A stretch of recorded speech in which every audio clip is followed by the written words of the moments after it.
Before we get to the clip, Noam Chomsky has been critical of how language is used to mislead the public, particularly by powerful institutions.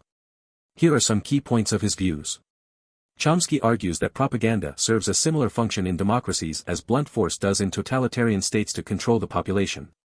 He believes a healthy democracy requires a critical citizenry, and propaganda undermines that by limiting the range of acceptable ideas.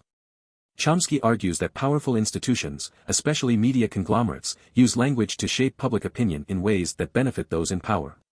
He calls this manufacturing consent and believes it's a threat to a truly informed public. Now off to this informative clip of Noam Chomsky. Noam Chomsky, to what extent does the control of language shape and form our perceptions and understanding of reality? Well, there are obvious examples. I mean, there are one of the interesting facts to bear in, one important fact to bear in mind when one listens to or is subjected to political discourse is that most terms are used in a kind of a technical meaning that's really very much divorced from their actual meaning, sometimes even the opposite of it. So for example, take a term like, say, national interest. The term national interest is commonly used as if it's something good for us, and the people of the country are supposed to understand that. So if a political leader says, I'm doing this in the national interest, you're supposed to feel good because that's for me. However, if you look closely, it turns out that the national interest is not defined as what's in the interests of the entire population. It's what's defined in the interests of small, dominant elites who happen to be able to command the resources that enable them to control the state. Basically, corporate-based elites. That's what's called the national interest. And correspondingly, the term special interest is used in a very interesting, related way. In fact, it's used to refer to the population. The population are called the special interests, and the corporate elite are called the national interest. So you're supposed to be in favor of the national interest and against the special interest. This became very clear in the last two presidential campaigns. The Reagan administration is largely a figment of the public relations industry, and the public relations aspect of it, including the control over language, are very striking. It's a professional public relations outfit. And it was interesting to see how and every choice of terms they use is carefully crafted.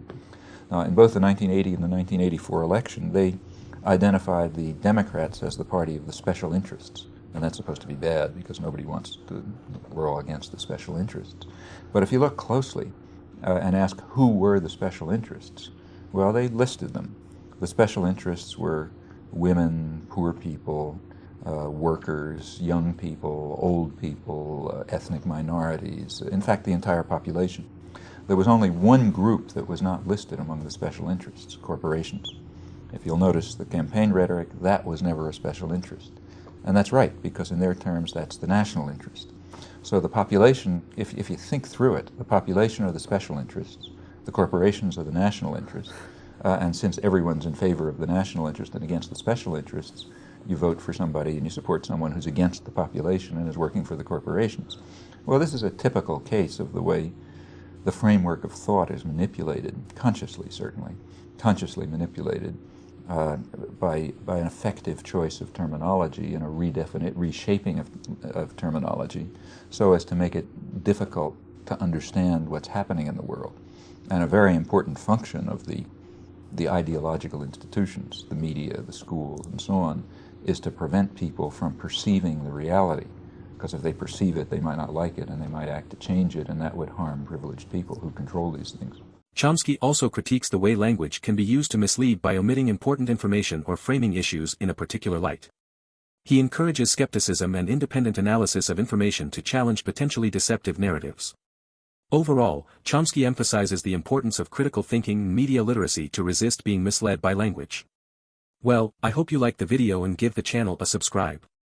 If you wish, you can join the channel as a member or leave a special thanks on the video, it would be greatly appreciated. Also, if you would check out and subscribe to my other channel, Progressive Movement, link is on the homepage and in the comments section. Thank you. Now take care and bye-bye.